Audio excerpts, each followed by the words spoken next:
తాంసీ మండలం పొన్నారి గ్రామంలో వితంతువులు, ఒంటరి మహిళలు, అర్హులైన వృద్ధులకు పింఛన్లు మంజూరు చేయడంతో పాటు బ్రిడ్జిని నిర్మించాలని సామాజిక కార్యకర్త మలపతి గంగన్న డిమాండ్ చేశారు.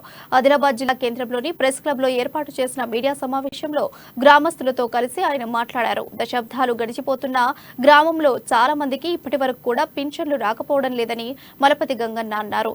అనేక మంది వృద్ధులు, వితంతువులు, ఒంటరి మహిళలు నిత్యం కార్యాలయాలు, అధికారుల చుట్టూ తిరుగుతున్నా ఎలాంటి ప్రయోజనం లేకుండా పోతోందని ఆవేదన వ్యక్తం చేశారు.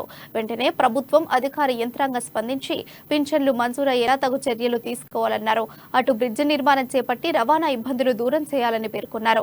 ఈ న్యాయబద్ధమైన డిమాండ్లు పరిష్కారం అయ్యే వరకు న్యాయ పోరాటం కొనసాగిస్తామని స్పష్టం చేశారు. కాబట్టి మేము కోరే కోరిక ఏమిటంటే, ఒకటవది పెన్షన్లు మంజూరు చేయాలి, రెండవది పొన్నారి గ్రామం దగ్గర ఉన్నటువంటి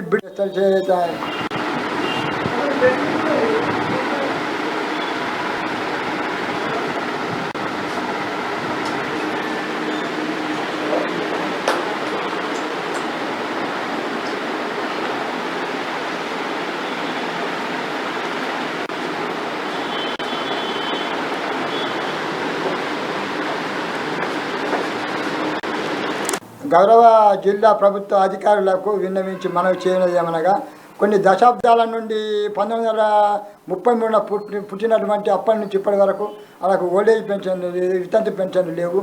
ఇప్పటి వరకు తిరిగి వ్యాసారిపై సంవత్సరాల కొద్ది అప్పటి నుంచి ఇప్పటిగా తిరుగుతున్నారు. వాళ్ళకు మాత్రం ఇప్పటి వరకు పెన్షన్లు మంజూరు కాలేదు, ఇవ్వడం లేదు. కాబట్టి మేము కోరే కోరిక ఏమిటంటే, ఒకటవది పెన్షన్లు మంజూరు చేయాలి, రెండవది పొన్నారి గ్రామం దగ్గర ఉన్నటువంటి బ్రిడ్జి మంజూరు చేయాలి.